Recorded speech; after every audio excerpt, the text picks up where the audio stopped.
here to do a review on the Mad Max Fury Road. Been a while since I've been on here, so I hope you haven't missed me too much. I know you have.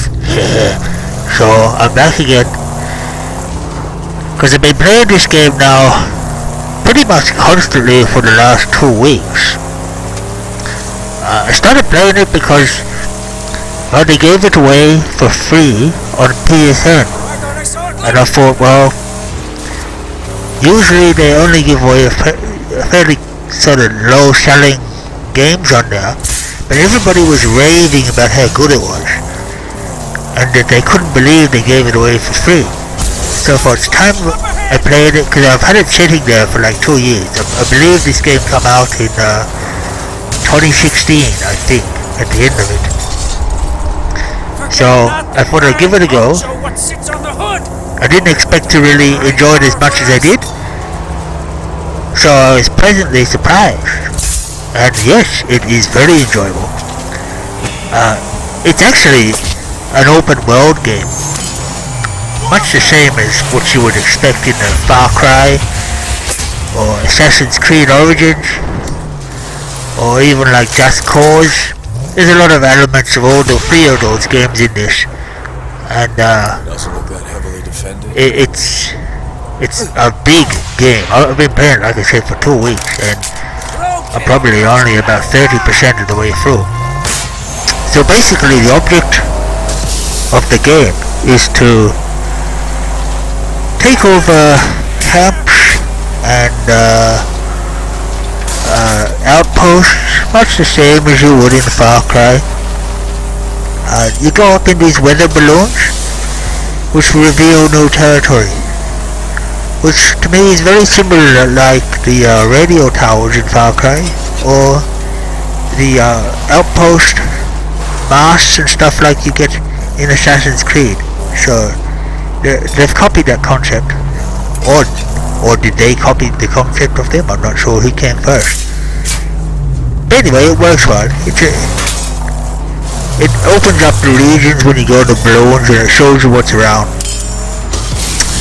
And then you can take over the outpost. When you take over the outpost, your rebel fighters who are on your side will come up and they will occupy it for you. And basically what happens then is they produce scrap metal from the outpost. And scrap metal in this game is pretty much everything. It's what you use to upgrade your weapons. It's what you use to upgrade your character, your skills. It's what you use to upgrade your car. Everything is based around the scrap metal. There's a few other things in the game too, like this fuel, which you obviously would use to run your car. Fuel also can be ignited and used as like a bomb or a grenade. There's water, which you use to replenish your health. Water is actually quite plentiful. You could also use it to fill your canteen and then give it to people wandering around in the desert. If you do that, they will give you locations of interesting places, basically where there is more scrap metal.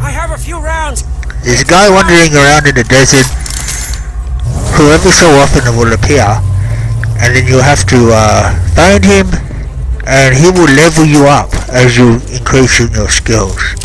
So the object of the game, as far as I can see, is to basically just go along in the story mode of the mission, completing certain outposts and defeating certain bosses till you've basically got to the big boss, whose name is Scrotus. I nearly said Scrotum, but no, it's Scrotus, right?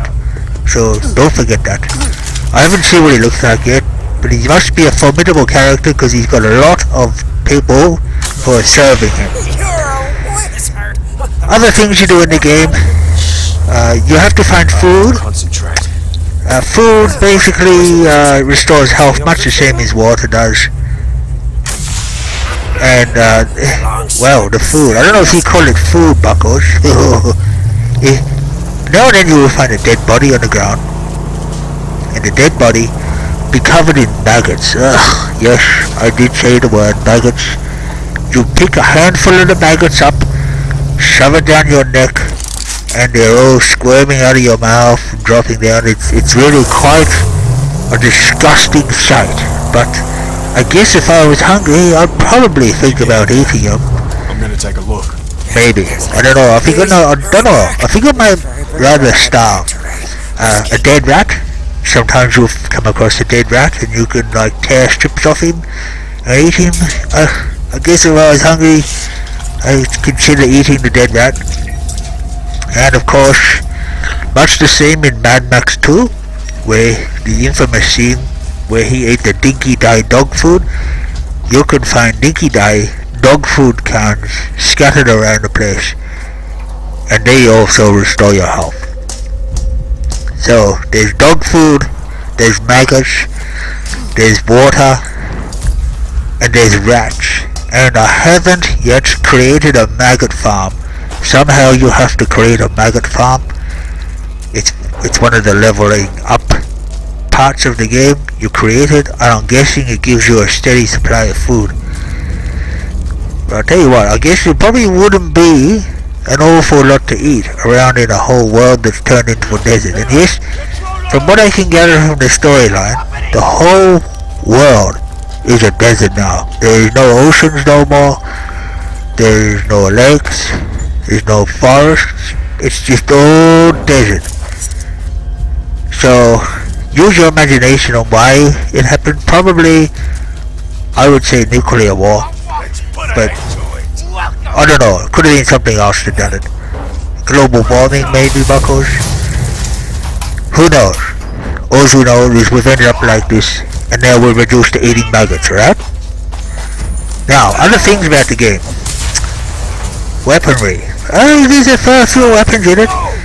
The main ones is his sawed-off shotgun, which was infamous in the second Mad Max, where he had the sawed-off shotgun. You pick up certain slashing objects, cutting axes, pickaxes, stuff like that. You can swing that and smack people around the heads with it. So that's pretty much it for the weapons from what I can see. To be quite honest, I think they probably could have put a bit more into the weapon choices. But like I said, I'm only about a third through the game, so it's quite possible that there could be some more weapons coming later on. But the one weapon I really do enjoy, which you can see right now I'm using it, is this harpoon gun. Now the harpoon gun, you can pull people out of the cars, you can pull bits off the cars, you can like attach it to the wheel and rip a wheel off, rip his bumper off. And in some of the outposts, it is actually required that you harpoon the fuel tank to the flamethrower that will be blocking your entry in, and you pull the fuel tank down, and that's how you get into the outpost. So the harpoon gun it's a lot of fun. I can tell you right now, it's the best part of the game for me. It's what makes it. It's a lot of fun, but it's also very much required to complete missions. And to build more levels on your harpoon gun, you basically have to upgrade it. And you use scrap metal, of course, to upgrade it. Right now I'm on level 3. Level 4 starts to do more exciting things like rip the roofs off cars and wheels, and it can do a lot more. Yes, I should mention also my associate here. I call him Igor.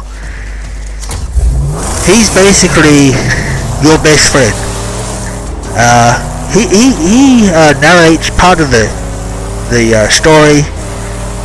A lot of the game actually is revolving around him. So he's actually very important. He does more than just operates the harpoon gun. Whenever you get in trouble, like your car gets damaged, he will as you step out, he will go to work and start repairing. So he's very handy. He doesn't need any maggots either, which is a bonus. Gives you more maggots. Isn't that great? All the more maggots for you. So, but yes, he often gives commentary and offers advice in certain parts of the game. The car, you can level it up, of course. So far I'm only up to the second V6, but there is a V8 option. And I think there's a supercharger option on it too. So I'm looking forward to that. There's also lots of armor you can put on it, spikes. Make it like spikes come out of your wheels so you grind all the other enemy cars. Yeah, so that's pretty much it. I think I've covered most of the basics of this game. I'm impressed that PSN gave it away for free. Very impressed. I wish Microsoft would do some better big label games. They seem not to do it. So yes, hats off to Sony for giving it away for free. Very good. Now, if you have enjoyed Bucko's review, it's been a while since I made one, because I've been busy. But if you have enjoyed it, then please give me a like, hit the subscribe, because that will encourage me to do more, alright? That's all you're gonna do. And spread the word. Bucko's going global. He wants to be a big game reviewer, and he's very professional, right? He's professional. So spread the word, get Bucko's name out there, and get those likes and reviews and subscriptions going. Okay, well, I'll leave you with the game now, and I hope you've enjoyed Bucko's review of Mad Max Fury Road.